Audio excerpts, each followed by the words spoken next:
a lot of brujos who are sort of like wizards, and they use herbs and they do spells and stuff like this. They're kind of cool people. And we go into town every week, and we go to they have an herb store where they sell all these different herbs for all kinds of curative purposes, and also for magic and stuff like that. So you can get any kind of herbs here. And we also want to grow our own herbs. Besides Tulsi, we want to grow different kinds of herbs. You can't do that in Vrindavan. Vrindavan is burned out. It's becoming a desert. It's been used and abused. The river's drying up. They're dumping sewage in it. You know, it's just a typical Indian, you know, the police are corrupt, and there's a lot of gangs and stuff like that, a lot of criminal activity. Here, there's no criminal activity.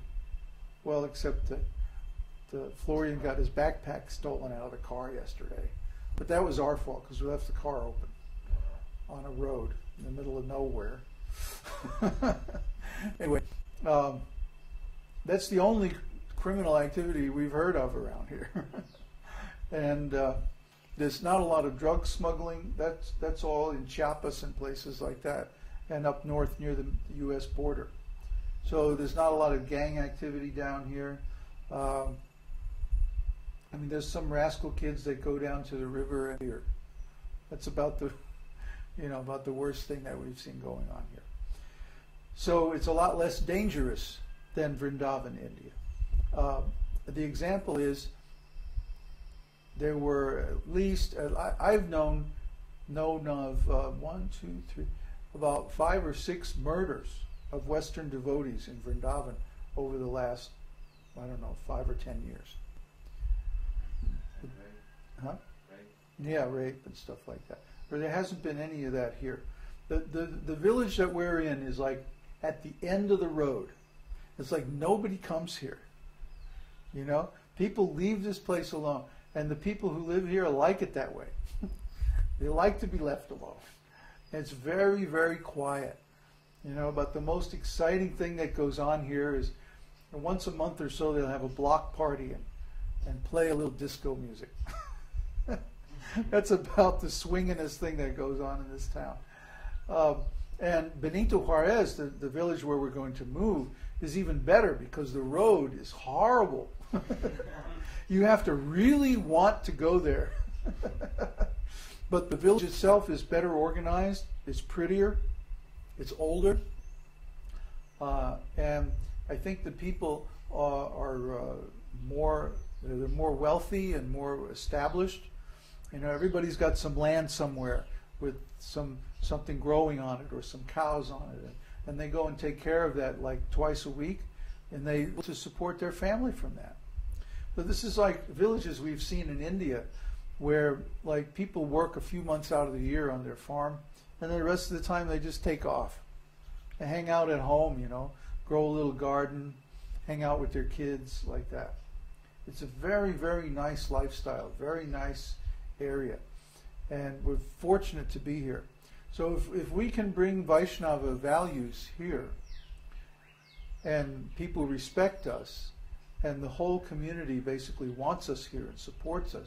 I mean, we haven't had anybody complain. We were talking to the mayor the other day, and of course we asked him, you know, has anybody said anything about us? Oh, everybody loves you guys. Huh? Nobody's complaining about us. So we've really been accepted in the sense that people just leave us alone, which is what we want. We just want to be here and enjoy the beautiful countryside, do our devotional service without any interference. And so far, that's exactly what's happening. So I think there's no reason to think that's going to change.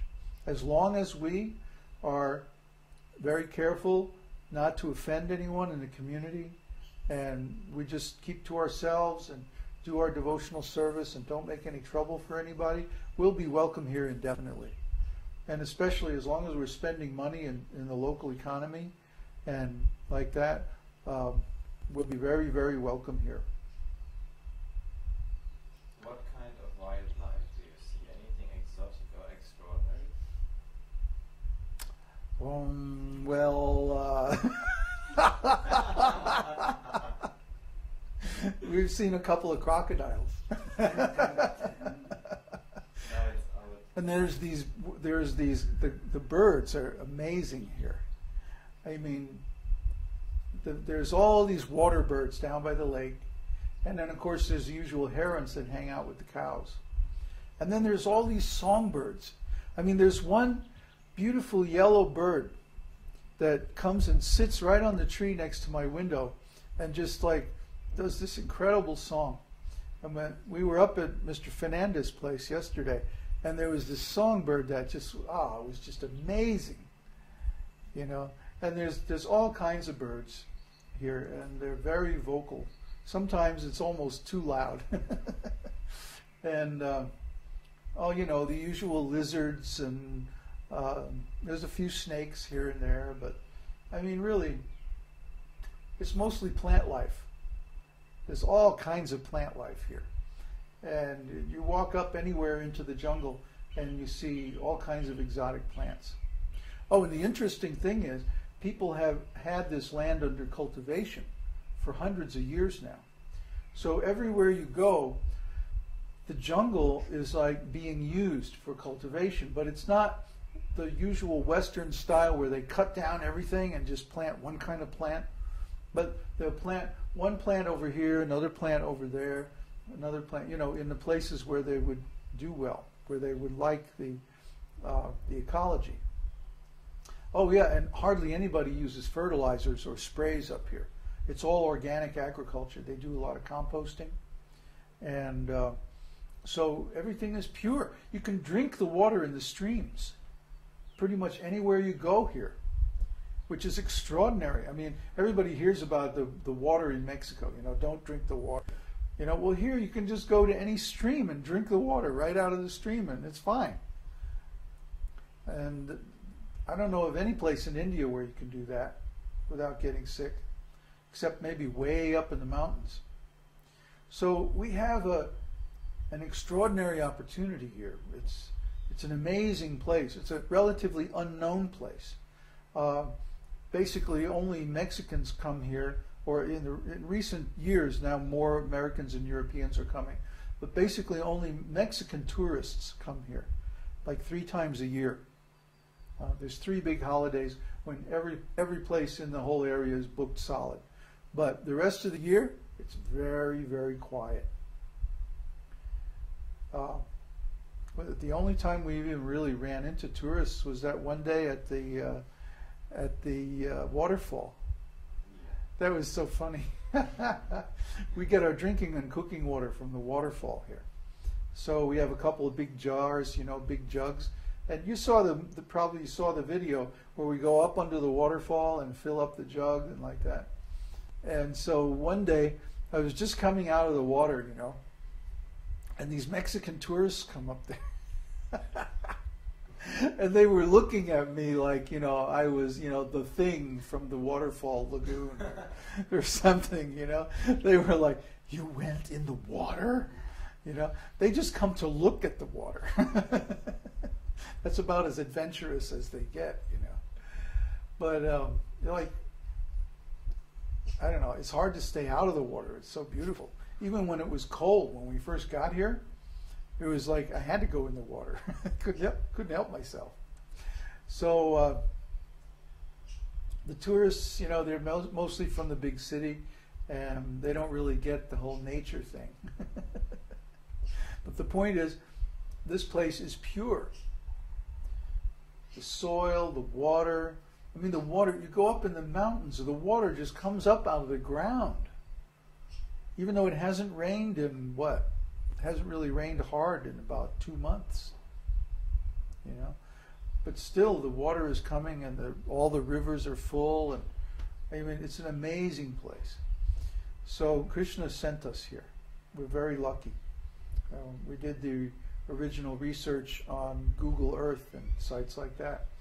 And just judging by the terrain, I knew this was going to be nice. It was going to be similar to Hawaii, but I couldn't have imagined how beautiful it is. And there aren't many pictures available either, except the ones, of course, that we have. And we should post all of those pictures of the house on the forum later today. So, any other questions? Yeah, could you describe the atmosphere as like a typical jungle? What's a typical jungle? No, it's a jungle that has been cultivated. In other words, the local people, you always see them carrying machetes. Huh? Why? Because they're always cutting down the nonsense plants, and they're planting the kind of plants that they want. Huh? So everywhere you go, there's little pepper plants, there's banana trees, there's these fruits. What are those called? Those little berries, you know? There's coffee plants. All kinds of useful trees, lemon trees, orange trees, and they're all over the place. Huh? It's like there's a lot